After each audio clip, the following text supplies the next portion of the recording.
Eastern Time, when my host will be at Small Town Andrew and Trust God 7733. And we have a special guest tonight at Joe.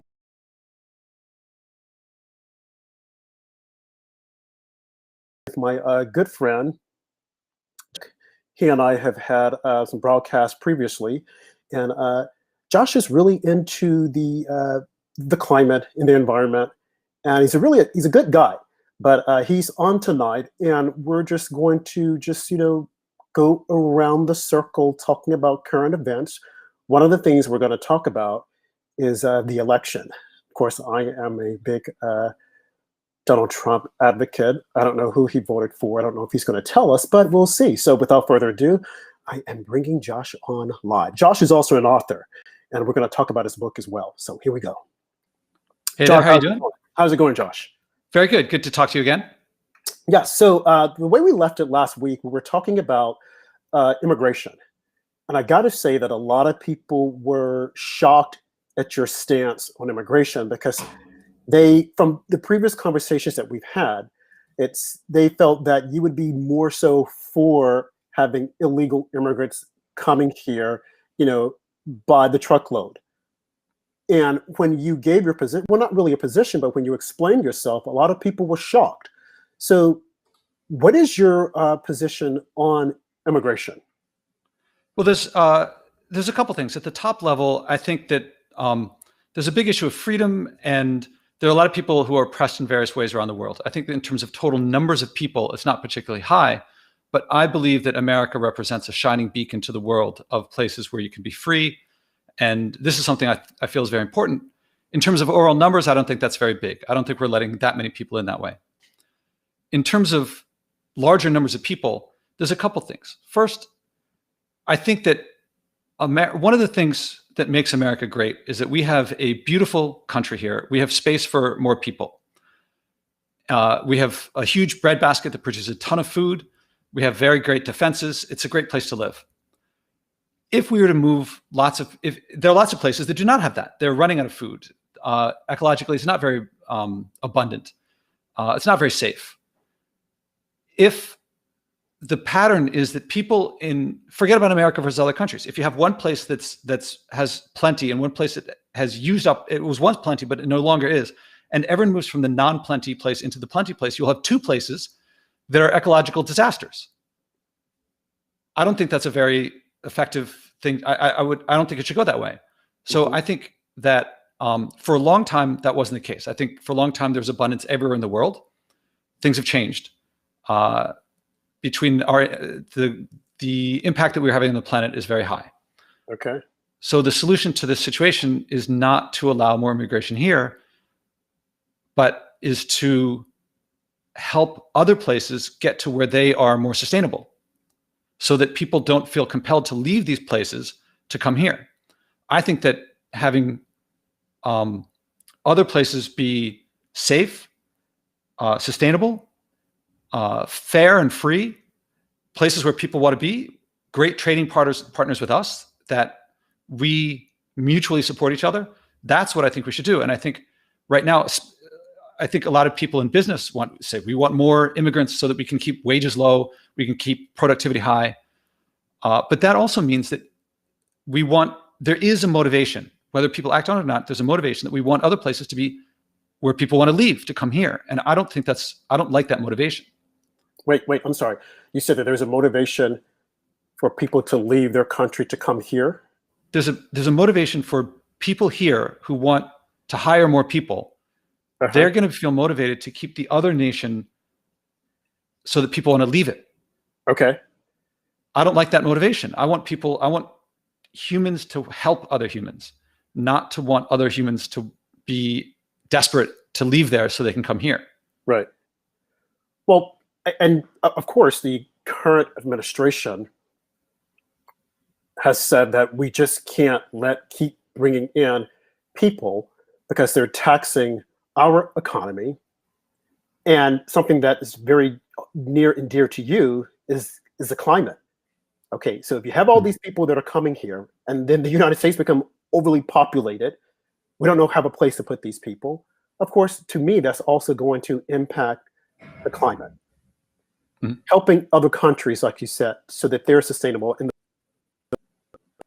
people will stay there. I would think that be the goal. Of course, we've got to help ourselves, but the left does see it that way. To me, it seems that they're looking at this from a pure political standpoint. My proof, in 2015, 1990, when Bill Clinton was president, when George Bush was president in 2000, they all said that we can't have illegal immigration, that people just can't come here. There's a process. You come with a green card, then you apply for citizenship, but you just can't come just to think that, well, they're going to take care of us. But then in 2015, 2016, all at once, studies were done, and the left realized that, hey, the more people that come here, especially from Hispanic countries, more than likely are going to vote Democrat. So they could have cared less about the economy or taxing the economy or the climate. Their whole thing was the vote. They were looking at the vote. So the past couple of summers, with the exception of this summer, we saw caravans just mysteriously appearing at our border with people trying to get in. Who was funding these caravans? Just like all at once, mysteriously, like I said. All these people just started coming to the border. We don't see that now. But then we did. And again, it was all about the vote, getting the vote here. Once they're here, we'll decide what we're going to do with them. So they weren't being fair, not only to Americans, but to the people that were coming here. And like you said, helping their countries be more sustainable, helping their countries so that these people will stay there as opposed to coming here. And if you come here the right way. What are your thoughts? Well, there's a couple things you said that I would say slightly differently. You're Okay. saying that it was all about the vote. Yep. And it's possible. I'm not privy to their hearts and minds, so I can't say for sure. I think that in a lot of people, there's a sense of fairness that they might say we should have more immigration. I don't agree with this, but they might say we should have more immigration, even if the vote doesn't go our way. Uh-huh. I'm not sure, but I don't take for granted that it was only for getting more votes. Mm-hmm. And then you also said someone's funding them. Maybe the way I would say it with my background in math and science, I would say, in math, you say, you say if someone is funding them, who, but you don't know if someone is. They may be self-funded or they may be, I don't know. I don't know if someone's funding it or not. So Okay, if someone's funding it, who is it? But we don't know if someone is. Right. Could I just, before I forget this thought, and that's a good point. We don't know, maybe they're self-funded, but if they're self-funding, why would they even come here? I mean, they have got to go across different countries, Honduras, Mexico, all these other places to get to our border.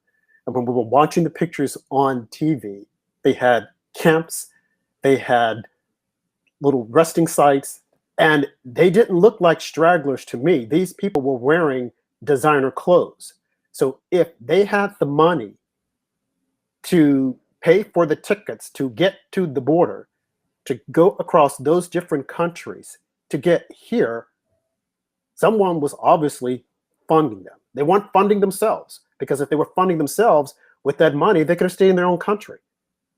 So logic would dictate that someone was funding them. It's possible. There's other logic that might say otherwise. I mean, there have been communities that have been Romanis and so forth that have traveled around for thousands of years. So it's possible. I don't know. So, go ahead. These are fine points. So what do I think about that? Partly it's that they're leaving places that are messed up, that are like, even with all the barriers ahead of them, they still want to overcome all those barriers, even with the likelihood of being turned away, even with that it may be breaking the law to go to they may have to break the law to enter this country. They still want to leave where they are. So that tells me where they are is a place worth leaving. So I would like to make the place that if that place is worth leaving, I'd like to, the Marshall Plan way back when was designed to improve a situation so that people would be in a place that was productive and growing and so forth. I'm not proposing a Marshall Plan. I don't really know exactly. I mean, but at a top strategic mission level, I would say I would like to see us help other places get on their feet to be where people don't feel compelled to leave, despite the great hurdles. And then if there are people who say that we should have more immigration, then I think that let me see. Well, I'll say this bluntly, and hopefully I don't say anything wrong. They should go to the legislators and get the law changed so that if they think that what is now illegal should be legal, then make it legal. Right. There's democratic processes. We have Congress. That's what it's for. And if we can't make it legal, well, we got to accept that sometimes democracy, the vote goes in your favor and sometimes it doesn't. I mean, but to try to say, do it anyway, even though it's illegal. And then once it's done, say, well, what's done is done. Let's just offer amnesty. I prefer going through the law, going through legislation. I personally, I don't know. I'd have to look at legislation before I decided to say whether I think a particular piece did it right or not. I mean, there's a thread in the needle here. Right, but what other way would you have it done? It has to go through legislation. It has to be in the law. People just can't come and think, hey, we can just camp out. Because again, you have people who are doing it legally. I look at the whole DACA situation. Who created DACA? Obama gave us DACA. I mean, he kind of punted it and just left it open. And now we have what we have here now with kids who were born here, but their parents weren't born here. So they're saying, hey, we know no other country but the United States. I get that. Okay. But then the parents who were here, like, what do we do with those parents? And if we're seemingly advertising that, hey, if you come to the United States and if you have a kid, if you come to the United States, we'll take care of you. And 2 summers ago, some of the papers in Texas, they were advertising that. And I put that up on my Twitter feed with attorneys saying, hey, if you get here, let us know and we will take care of you. What about the people who did it legally? What about the people who came here, who are waiting in line? They're taking the test and they're waiting for their number to be called so that they can be, become citizens. So if we allow all these other people that are coming in through the border to jump ahead of them, hopscotch ahead of them, and become citizens, I mean, what do we have to say for ourselves? What type of country are we? And it seems that a lot of people here want us to be a borderless country on both sides, both the left and the right. We have some rhinos pretending to be conservative Republicans who could care less about, illegal aliens coming here because they're looking at, hey, that's cheap labor. Someone can come in my house, they can clean up, and hey, I don't have to report it. But that's not fair to the other people that are coming here legally. There is a process. You have a lot of these representatives who have been there for quite some time, punting this issue, kicking the can down the road and not making a decision, and the matter worsens. Every year it gets worse. Something has to be done. We are a country of laws, and people just can't come in willy-nilly and think, hey, I can come here, you're going to take care of me. Go to America. And it seems as though we're the only country that does this. Look at Germany. They're now having regrets about all the immigrants that were coming into their country. If I were to go to Mexico and try this, they would throw me under the jail. Any other country. But good old United States, you can come here and we'll have lawyers that will defend you, and you can do this, you can do that. We're setting a bad example for other people. And like I said, there are people that are funding this. But it's the only way these people who have no money, who are penniless, are able to travel from country to country to get to the Mexican border and then come across. Yeah, I disagree with the left and right for different reasons, but I disagree with both of them. I mean, I think both are looking at a past that has been superseded. I think that the left, they see an issue of fairness. They think that for hundreds of years we were a place you could come, and I'm sympathetic to that. And likewise, I think on the right, as you said, people are like, well, we want to have an economy that's growing. We want to have people doing the jobs that are open, and Americans aren't taking some of those jobs, or maybe they work for lower wages. But I think the bigger issue, both of these have been superseded by the situation with the environment. Now, you said climate, but more things than that. I mean, there's plastic in the ocean. Nobody wants mercury in their fish, and that's what we got. So, as a matter of making the Earth complete, like everywhere, livable, that's what it right now presents a motivation to make it unlivable elsewhere. I don't think that works. Right. But have an abundance of people here in the United States, we can barely take care of our own, but we're trying to take care of our own, especially now with the pandemic. I mean, that's having an effect on so many different lives. And then having that taxing issue upon us also, it's a recipe for disaster, I would think. Yeah. Definitely. Yeah, and there's plenty of nations that have done things in the past that have rectified situations like this to make them more livable. I mean, look at Machai Viravaidya in Thailand, for example, decades ago.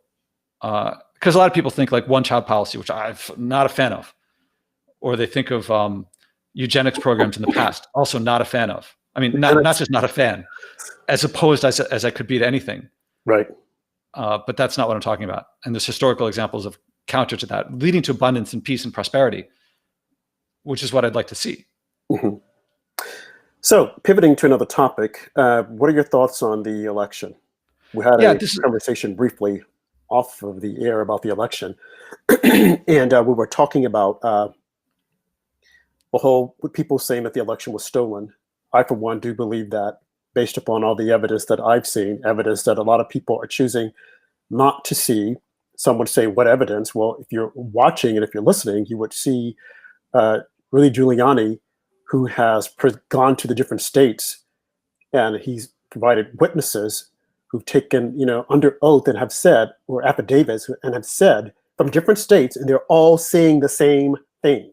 They don't know each other, but they're all saying the same thing, that Republican poll watchers were denied the opportunity to watch votes being counted, how votes were votes where people had taken when they were mail-in ballots were brought in at the 11th hour. And if you were watching the election night, all at once, the key battleground states like Georgia and Michigan, Pennsylvania, they shut down count when the president, Donald Trump, was ahead, only to find out the next day, they said they brought in a lot of mail-in votes, and they said that Biden was ahead.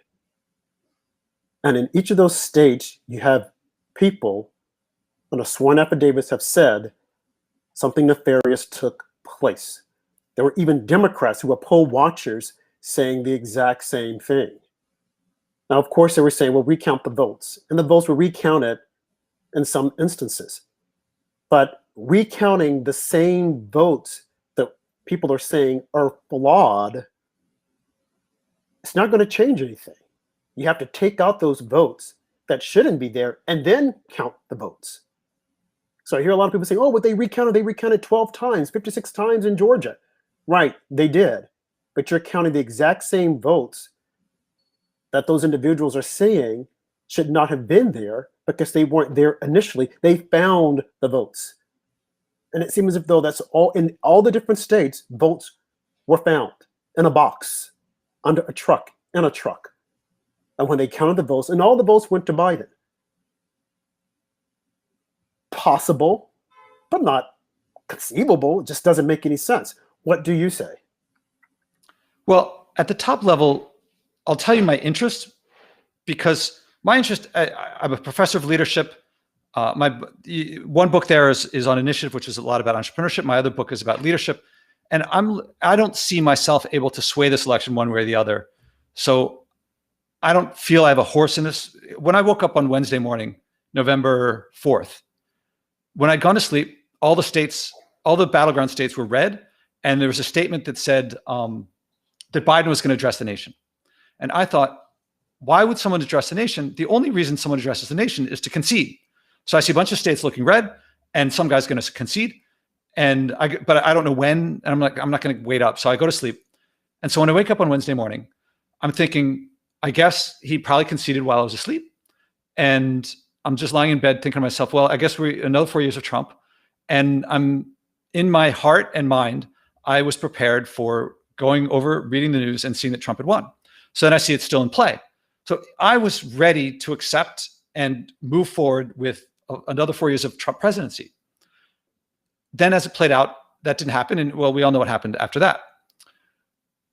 What I see, I'm very interested in the communication and how this is resolved, how the conflict is resolved and handled.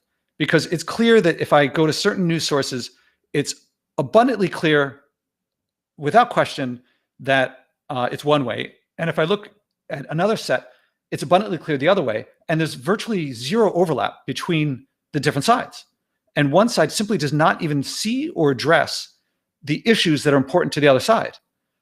And so most of all my interest is, okay, I'm in Lower Manhattan. Most of the people around me view the election as over and done with. Trump and his supporters are not accepting the clear, overwhelming fact that there is no evidence. Almost everyone in the country has a camera, a phone in their pocket. Everything gets put on YouTube. Nothing was put up, and there's a desperate attempt. Out of 50 lawsuits, like one has gone in their favor, and yet the longer it goes on, the more they raise. Like it's $150, $200 million has been raised, more than for the election. So it seems like abundantly clear for people around me geographically that this is open and shut. On the 21st of January, things will all be hopefully normal or whatever. Now, but then I know you, and I know lots of people who feel otherwise. And I had Eric Metaxas on my podcast, and he is super abundantly, this is a fraud. He had Sidney Powell on before she was on the main news. She was one of the first people who covered her. And so when I go over there, it's abundantly clear that there was fraud. It's abundantly clear that, you just said it. I mean, that votes were found statistically. How could it be? It's never happened this way before. It seems clear that if you don't see the fraud, you must be trying to keep it out, or you must be willfully ignorant or something like that, or just politically motivated. Right. Josh, let me ask you this. You said that you watched Eric Metaxas and he interviewed Sidney Powell. What reasons did he give to support the assertion that the election was stolen? What did you hear from him? He said, and don't quote me, look at his stuff, but right. I'll get the quote a little bit off, but he said he has seen enough, or in his words, I've seen enough that it's clear to me, and it's not the sort of thing that you bring to the court of public opinion. It's for the court. And so we'll see it when it gets into court. And he says that the various people that he brings on, they have seen it firsthand, or they've talked to people who have seen it firsthand, and he is going to bring the case to us. But he doesn't actually, I have not seen him actually present the evidence himself, or evidence of the, pictures of the evidence. So I haven't seen it. He said that he has seen it, and he said he's talked to people who've seen it, but he hasn't actually presented anything, at least of the episodes that I've seen. Okay, so let me ask you this. So if a person says that it was stolen, what exactly would you think they would present? Like I said, when I started off talking about this, I said that we have seen from state to state, people have taken sworn affidavits saying, this is what happened. This should not happen in an election. Republicans weren't allowed to see votes counted. Well, one of the biggest things is, like you said, you went to bed, all the states were red and you heard that someone was going to give a speech. Usually Joe Biden, if they're giving a speech, they're going to concede. But when you went to bed, they were saying, okay, we're going to stop counting. When you woke up, all at once, Joe Biden is ahead. Could that happen? Well, it wasn't ahead at that point yet. It was still in the air. But yeah. Well, the next day, those states that Trump was ahead in, mysteriously, Joe Biden had taken the lead. So again, I ask, what would you want to see as evidence? Well, he didn't take the lead mysteriously. I think for weeks beforehand, people were predicting that the mail-in votes were that the first votes counted were going to be Republican, because those are the least populous places. Right. And they take less time to count. So there's reasons, geographic population, where demographic reasons, why it would look Trump early and Biden later. So Right, I wouldn't say mysteriously, but it did have. I mean, the change we all saw how the change played out on the screens. What evidence would I want to see? I mean, sorry. I said we would say mysteriously because they were in red states. Yes, they did say that, Trump would be in the beginning would probably lead. Okay, and it came out that way. But in solid red states, yes, the mail-in ballots, like you said, they're going to start coming in. And then once you start counting those ballots, Biden is going to be ahead. But to take the lead the way he did, and when you look at how close it was, and in those states, people would say, or I would say, mysteriously. So my question to you is, what would you want to see as evidence? What do you think would be evidence? Well, I would never want, let me make sure that this gets out there. I would never want to see evidence of election fraud. Right. No. If anything, I'd want to see evidence of people stopping election fraud, but hopefully not even attempting it in the first place. But what would be compelling? What would be, photograph evidence, video evidence? If I saw someone testifying, the people testifying have more credibility than, that woman in Michigan, for example, convicted of, or I guess she wasn't convicted. I think she had an agreement. She settled for something. What was it? Anyway. But I want to hear more about that. You said the woman who was convicted, was this you're talking about the blonde? Yeah. Okay, but there were other people outside of her in different states that were pretty much saying the same thing. So let's take her out of the equation. There was one doctor, a black lady, who had worked with the elections for quite some time, and she even said that not only this election, but the elections prior, there has always been a problem. But with this particular election, it was riddled with issues, and things were not done the way they should have been done. So removing her from the equation, and then you said you would like to see videotapes. Well, we saw videotapes in Georgia of votes that were pulled from under a table. Now, the media tried to explain it, but no one actually went in and did the forensics to say, okay, this is true. We're just basing off of what they said it was. So we have the videotape, and we have people, when you say in a court, well, we have people who've sworn affidavits in different states are all saying the exact same thing. They didn't hear each other. They don't know each other, but the exact same thing. So I ask again, what evidence would be compelling to say? I don't know what the fraud would look like, so I can't say. I don't know how people commit voting fraud, so I can't say what the evidence would look like. Giuliani himself would say to judges, this is not fraud. We are not talking about fraud here. Mm-hmm. So if he has seen the evidence, for him to say it's not fraud, I don't know how evident. I don't know what the smoking gun would look like. It's not a smoking gun. So I can't say what it would look like. I'm not a criminal. Right. So right, that's a good point. So hear me out. So if you're saying you wouldn't know what it looks like, and you have a group that are saying this is it, how can you say that's not it if you don't know what it would look like? Because if we're telling you this is what it is, this is what these individuals are saying, they don't know each other, they're from different states. This is the evidence here that something nefarious took place. And then I ask you, what would you want to see? Because you said, what I've heard so far, that's not it. But if you don't know what you're looking for, how do you know what we're showing you isn't it? And that's what a lot of people are saying, that you're saying that that's not it, but we're showing it to you. And even if we were to show it to you, you would probably say, oh, that's not it. That's not enough. So again, I would ask, from what you have heard from talking to different people in your circle, what do they think would compel them to say or constitute them to say, okay, this is fraud? I think the courts. I think if the people saying it's fraud go to judges and say it's not fraud, then they have seen the evidence, they have evaluated it, and they are saying it's not fraud. I don't know what to say. If Giuliani says it's not fraud, what that Election, then I take him at his word. election. What do you think? He's saying this. So that's what he says to one group, but when he talks to the judges, that's not what he says. When he's in court, he says it's not fraud. And not just him, all the Republicans say that. So not all if the people saying it's fraud, when they're asked, then it's not, if they say it's not fraud, and judges who are appointed by Trump are saying there's no evidence here. This stuff would require evidence.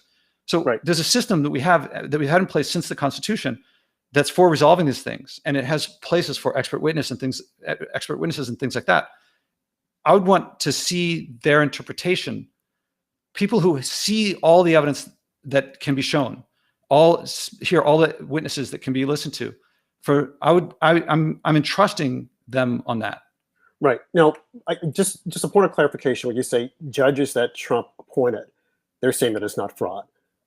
Because I think there's a misnomer that people are assuming that he appointed these judges and they're just going to agree with him. No, they have to apply the law. Yeah, I don't mean to imply that. I'm right. And it's very unlikely though that they're biased against him. Right. And if they are, some would say, okay, they're rhinos. But again, I'm looking at it that they're looking at the law and they're saying, okay, this doesn't rise to the occasion. But something else here that we discussed, and I think is really unfortunate, and I hope this is not the case, that these judges are making their decision. Well, let me just take a step back. We're all human beings, okay? And the virus, if it hasn't taught us anything else, and the riots that have been taking place from January up until I think right before the election has taught us that people can be vicious. And I think I can go back to 2016. You're seeing different people, going to the front lawns of different people in Trump's administration and threatening them and scaring them because they didn't vote the way they wanted them to vote, or the whole thing with immigration. And you had the Secretary of Human Services, they were going out, Homeland Security. She went to a restaurant and she was accosted. You had Sarah Huckabee Sanders was accosted when she went to a restaurant because she worked for Trump. Now, fast forward to the point that I'm making. I hope it is not the case that judges are making these decisions to either not hear the case or say there's nothing here out of fear that if they were to say we need to look at this, they will be accosted. Their families will be targeted, because that shouldn't happen in America. And what we've seen from the spring until the summer is that a lot of people that support the president have been attacked, and the police have pretty much just stood down, didn't do anything, because of the governments in those particular states and cities said, don't do anything. That's not right. And that shouldn't happen. The law should be applied judiciously and across the board. Right is right and wrong is wrong. And if these judges feel that, hey, this merit another look, we should look at this, then they should look at it without fear of repercussions from society. That someone is going to come up, they're going to attack my children or my family. That shouldn't happen. And again, I am not saying that it is happening, but when you look at it, and when you look at the law, and the only thing a judge has to do is say, okay, I want to hear this. Okay, I heard it. Now, I don't agree with it. Move on. But to not even hear it, when you've had legal scholars who have said, well, maybe the judge will listen to it. They probably won't rule on it, but they'll listen. But they didn't even listen to it. And to me, that's an issue. What do you say? Well, and I know I said a lot there. I'm not sure I'll be able to hit everything. Certainly on the people fearing violence, people who resort to violence this is it pains me, not violence from them, but it pains me. That's not a way to resolve these things. And now there's also threats of violence the other direction as well. Right, there's threats of violence in the other direction, but that seems to be worse than the threats by conservatives. Yes, I agree. We always get that, or we always hear that, but not once has anyone on any of the liberal news stations came out and denounced it. Not once have anyone on the liberal news stations said Biden must denounce this. But it is always Trump must denounce this. Trump must come out. There was violence this weekend at a Trump rally. Where's Donald Trump? He must denounce this. Where is Joe Biden?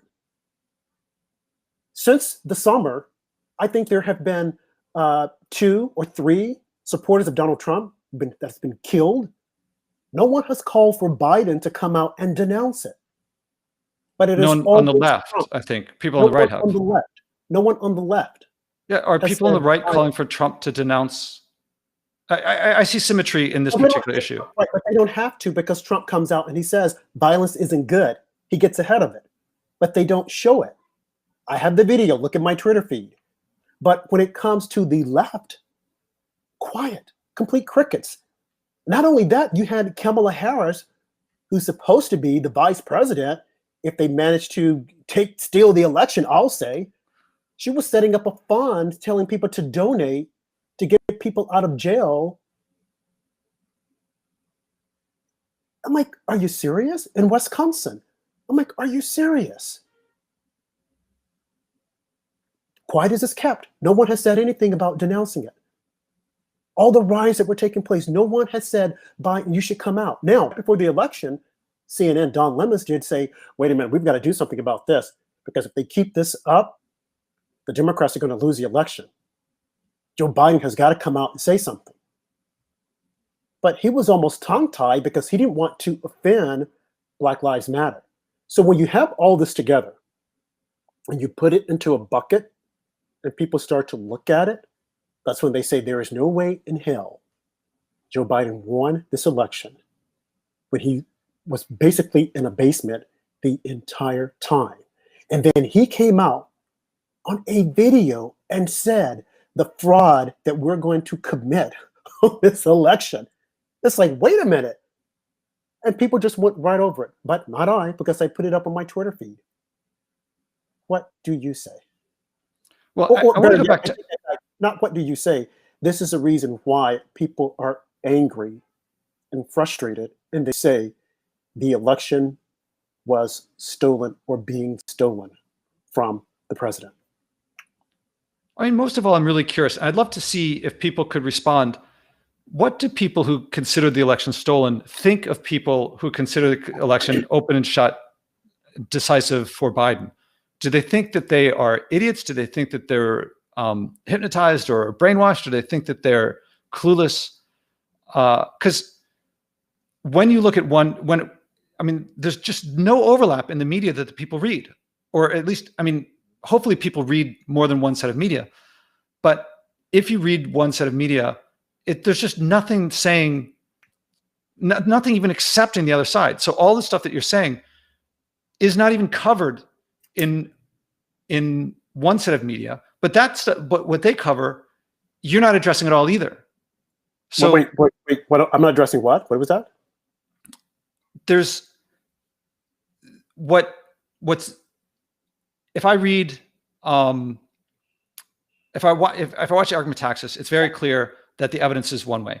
If I read the New York Times, it's very clear that there's been no evidence whatsoever. There's no sign whatsoever, any fraud. The guy's making hundreds of millions of dollars from claiming it, but that doesn't mean it's there. And they're just there. They would say that if there's anything, it's an attempted coup in the other direction. But neither side addresses the other. Everyone takes for granted the way I see things is the way things are. And so I'm trying to get I'm very curious to hear not to the argument back and forth, because that's easy to find. Right. I'm kind of curious of the human side of things, of what someone thinks of the other people. Do they think I can't live with these people? Do they think they're horrible? Do they think they're destroying the world? or do they think that they're clueless or duped? I think that well, you said that I haven't addressed their issues or concerns. I think that I have, because everything that I have introduced and everything that I have put out there has come from them. I made up what Fox News has said, but things that out there, and I said, hey, this is what they told us. When Kamala Harris said that Joe Biden was a racist, I'm like, this is what they said. You guys say that Trump is a racist. His vice president didn't call him that, but now Joe Biden's vice president did say during the primaries that he was a racist. He supports racism. Okay, I put that out there. Okay, what do I think about people who don't see that the election, in my opinion, was stolen? And not only my opinion, but I think 80 million people feel the same way. Either you're not looking, they're not you, but they're not looking at the facts, or they just don't care. I think a poll came out last Monday that said that 35% of the population feel that there was cheating in the election, not just Republicans or Democrats, but the entire population, people together. But they don't care. Why don't they care? Well, some of the comments was that, well, we just want to get rid of Trump. We just want Trump out. Why do they want Trump out? Well, because he's too bombastic, the way he talks, or he's a racist. How is he a racist? Point to one thing that he's a racist. Well, remember in South Carolina, he said this, there were good people on both sides, which he came out later on and said, no, I didn't say that. I didn't mean that. This is what I said. That video is also on my news feed. But of course, some on the left chose not to cover that. But they say that he's a racist. How can he be a racist if he received a civil rights award along with Rosa Parks? Some will say, well, remember the Central Park Five? Well, I remember the Central Park Five. I think I was in high school, and a lot of people were taking sides on that. So take that away. How is he a racist? Well, remember what he said about Mexicans? They were rapists, and they were this, and they were that. Okay, well, that's interesting because he said some, but look at the number of Hispanics that voted for him, historic amount. So how is he a racist? I think that when people throw out the race card, it shuts down everything else. In 2008, when Clinton was running against Barack Obama, and a lot of people felt that, hey, she might best him. So what did they do? They brought out the race card. Bill Clinton is a racist. It's like, wait a minute, you guys said that he was the first black president. He's a racist. Like, Obama. are you serious? Yes, when Hillary Clinton was running against Barack Obama in 2008. And I think it was North Carolina, might have been South Carolina. And they saw that, wait a minute, she's about to overtake him. The race card was thrown out there, and they said that Bill Clinton is a racist because Bill Clinton said that Obama running for president is a fairy tale. Well, he said fairy tale, but he wasn't talking about Barack Obama running for the president. And then Hillary made a comment that, well, remember back in 1964, I think, or 68, when Robert F. Kennedy was running and he was assassinated? People took that as, oh, that's racism. She's saying that he's going to be assassinated. So, when you throw the race card out there, it's very dangerous because once you're labeled a racist, people will stick with it and they will ride it nonstop. President Trump is the only president, the only candidate at the time who fought against it. They said that George Bush was a racist. He never said anything about it. He just went along with the program. Now, all at once, because he seemingly doesn't like President Trump, oh, he's not a racist anymore. But before then, he was a racist. Mitt Romney, he's a racist. All Republicans are racist. But the Republicans that don't like Donald Trump, oh, they're perfect. We love them. So it's like you say, when people aren't listening to the other, yes, we're listening, but there's another side that's not covering all the information. And a lot of people get their news unfortunately, from CNN. And you go to any airport, CNN is blasting on all of the TVs.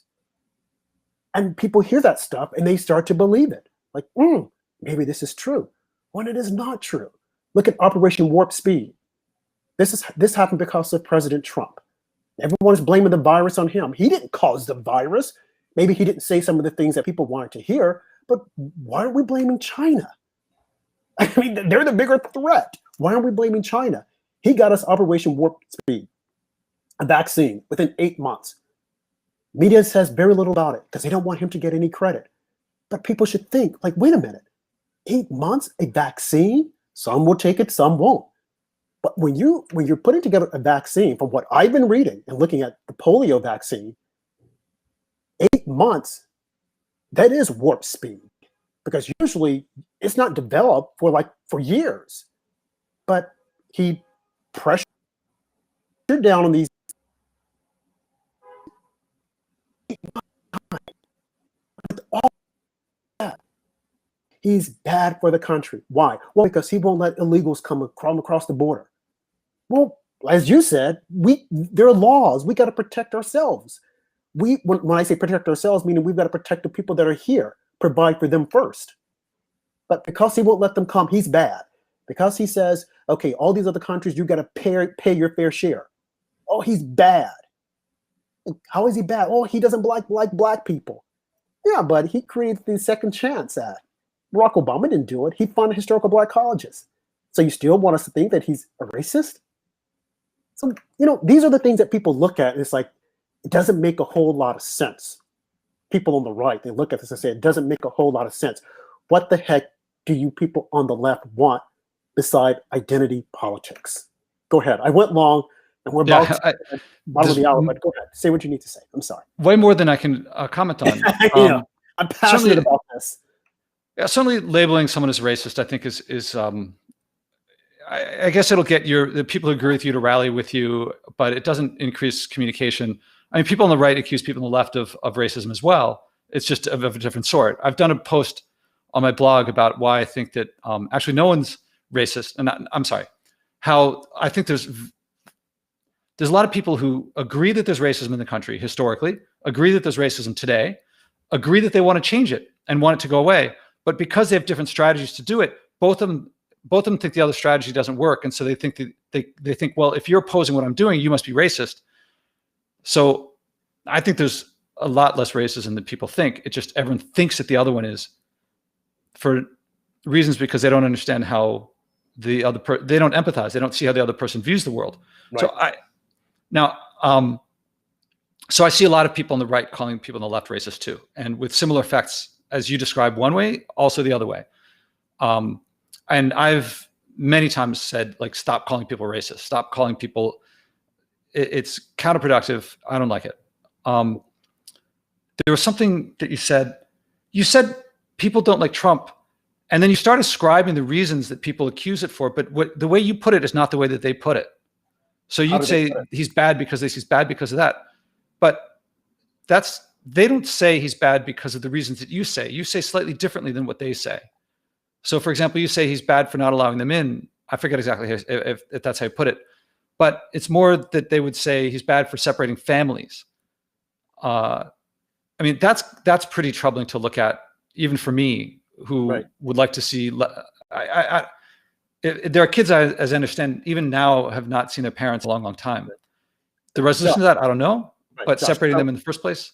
Right, and I don't mean to cut you, but this is a really good point, what you just said. And I want to address that when you say separating families. And again, and I thought the media, both the left and the right, when we say separating families. Okay, let's just think this through. You come here illegally. And when you come here, we're not going to just let you just wander around. We don't know who you are. So we're going to take that person and say, okay, we're going to place you here in this camp because we don't know if, in fact, this is your child. We've got to identify or have corroborating evidence that this is your child, because what has happened is that there are human traffickers that have brought kids here to sell them. Okay, now let's look at it a little differently. When a parent commits a crime here in the States, an adult, that parent goes to jail. That child doesn't go to jail with them. That child is taken from the parent and placed in foster care. So the whole thing that he's separating families, he's separating kids, I'm like, that makes absolutely no sense. What is he supposed to do?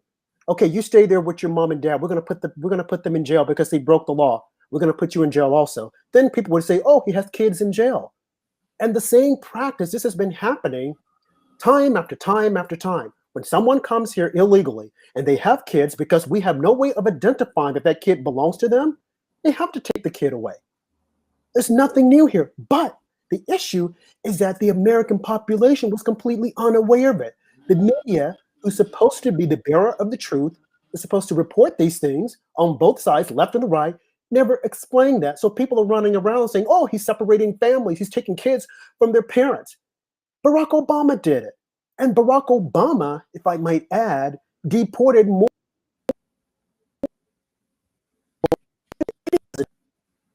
But little is it known. It's like, so I just wanted to drop that in there because a lot of people are completely unaware and they've never thought of it that way. That if an adult commits a crime, has a child, they're going to take that foster care if there's not another parent or an adult at home to take the kid. So if you come here illegally with kids, we don't know if that kid is yours. Of course, you're going to have to be separated. And if you said there are some kids now who haven't been put together with their parents, it is because that person wasn't their parent.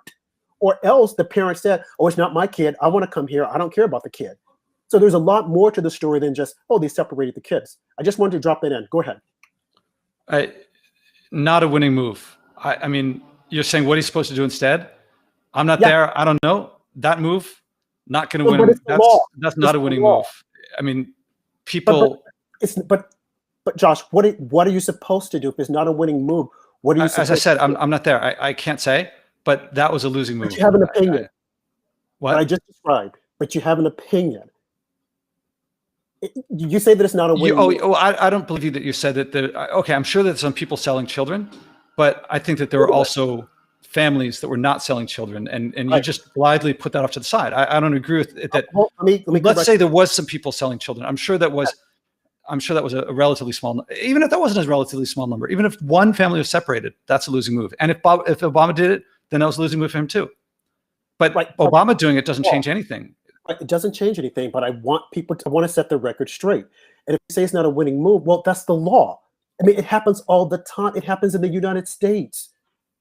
The kids can't go to jail. There's going to jail and there's being deported. And being put in jail doesn't mean that you have no idea where they are, that they can't see each other. I mean, in jail, families get separated and there's still conjugal visits. There's right. But Google it. If you're saying that because the law says that there's like, there, you know, as I understand you, yes, you're saying that people came here legally. Yes. The law says that you must. The law says that if you broke the law, you face the consequences of having broken the law. Right. And the adults are going to be treated differently than children because the children didn't consciously violate the law. And let's say that there are some who were not the parents. People brought children there, so we have no idea who the parents are. Right. Then you should be able to, first of all, you should be able to demonstrate that the parents and children are not related. If you can't do that, it's going to be pretty tough to say, are these kids kidnapped?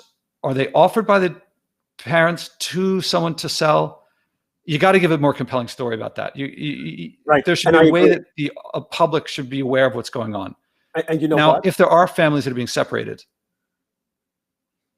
you got to come out and say, I would think that as a leader leading, if you want to say you purely want to lead through authority, that's not what I call leadership. That's just authoritarian.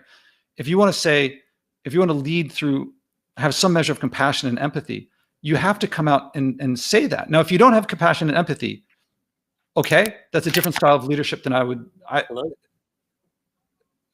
if there's a different style of compassion, if there's a different style of leadership that's pure authority, no compassion, empathy, you're not going to get my vote, whether I agree with you or not. I mean, I've spoken a lot about environmentalists who pursue policies that I agree with, but through ways that I consider anti-democratic, and I denounce that.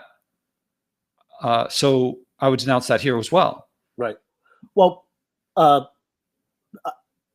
that I would say is that. Sorry, I got to add something. No, go ahead. In 2016, when Trump won the vote, around here, people were marching saying, "Not my president."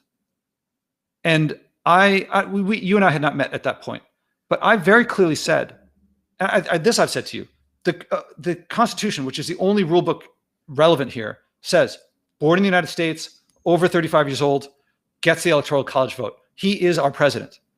I denounced the people who said, "Not my president," then, and they had various reasons to say, "Oh, it didn't win the popular vote," or stuff like that. And I denounced them then, and I'm willing for evidence to come up now. But if the evidence does not come up, then if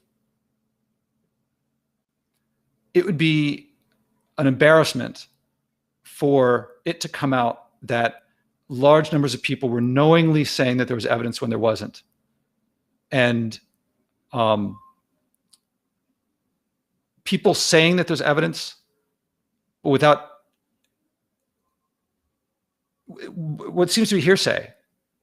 I mean, if one side is right and said there really is no evidence, no compelling evidence, that it's baseless, that would be a huge black eye for this nation.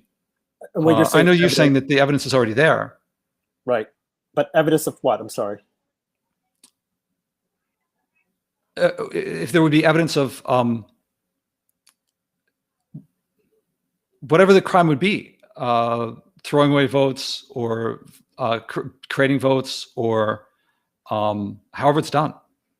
Right. Well, but like evidence besides people saying stuff.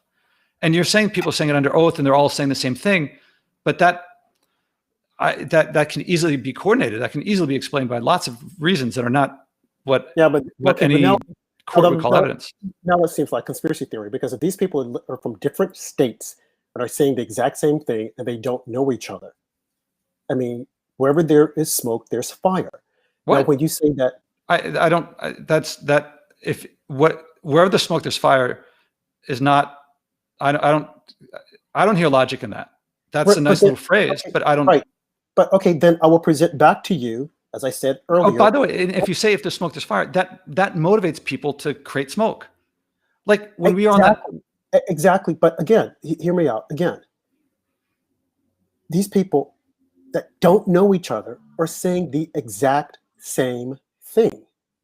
And you yourself said that you would want them to go before a court and testify. How can they if the courts are saying, we're not going to hear this? And it goes back to my point.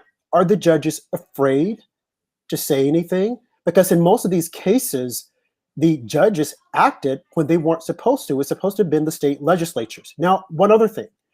Since people are saying that there's evidence, do this and do that, I would say or submit to you that all 18 states that joined Texas in this lawsuit, it is up to those legislatures to step up and say, hey, we are not going to certify the votes on Monday.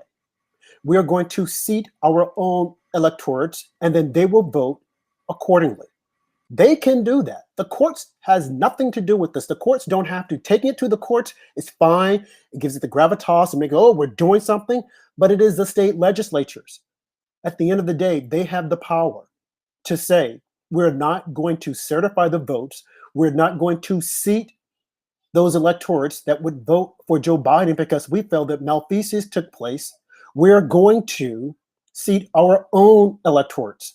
And not only then, tomorrow, but come January, when this goes before the House and the Vice President, Pence, has to certify votes, they can battle it out there as well. So there's still an opportunity if these states feel that, hey, this was stolen. Those 18 states can tell their legislatures, when you get there, do not certify the votes on tomorrow, December 14th. And in January, when the Vice President is standing up to be over all this to do the final certification, do not certify. Do not certify. Battle it out. They can do it. Okay, now one last thing I want to just to cover. This has been a great conversation. Is that you said that, you know, if there was evidence, they should put it out there because they're trying to hide it, and that would be like, you didn't say this exactly, but a miscarriage of justice. You know, that people should know. Well, the same thing happened with Hunter Biden when this evidence came out that he was colluding, I'll say, with China, and the news media said there's nothing to see here. Twitter actually banned the New York Post from even tweeting about it. Only now do we find out that there has been an active investigation for the past 2 years. Now they're talking about it. But before then, what did they tell us? And I have it on my Twitter feed. They themselves, CNN, MSNBC, New York Times, Washington Post, that this was Russia disinformation. You had 100 generals, intel committee members to come out and say, it looks like Russia, we haven't seen the information, but to us, it looks like Russia disinformation. Now we know that it is not Russian disinformation and that there is an act. So if they lie to us then, big tech, what else will they lie about? They say there's no evidence of voter fraud. There's no evidence. Well, they said the same thing with Hunter Biden when there was evidence. I don't believe them. And of course, 80 million Americans that voted for President Trump isn't going to believe them either. Josh, this has been good. We've got to do this again. This is a great conversation. I have your book up so that people that are interested can go into Amazon and purchase it. Josh, initiative, you want to tell us a little bit about it before we time out here? Yeah, and I'm going to say this at the top, is that I speak for my publisher. Thank you for putting that up there. Speaking for me, I've put my heart and soul into these books. And if you look at the reviews, they're really amazing. And if there's anyone out there who's interested in taking more initiative in their life or more leadership in their life, and cost is an object, contact me, because I'll figure out how to make it work for you. I'm not it's not there so I can make a buck. I want to help people. And I believe, I'm one of my primary identities is as an educator. So if you're interested in taking more initiative in your life, leading in your life, being more entrepreneurial, contact me if money's an object. Great. Well, it has been fun. Thank you for joining us again. I come on again tonight at 10 p.m. Eastern Time, and my guest will be Ed Joe Collins, 43rd, who was running in California against Maxine Waters. My host, as always, is at Small Town Andrew and at Trust God 7733. Thank you. God bless. Be safe and have a great week. Thank you.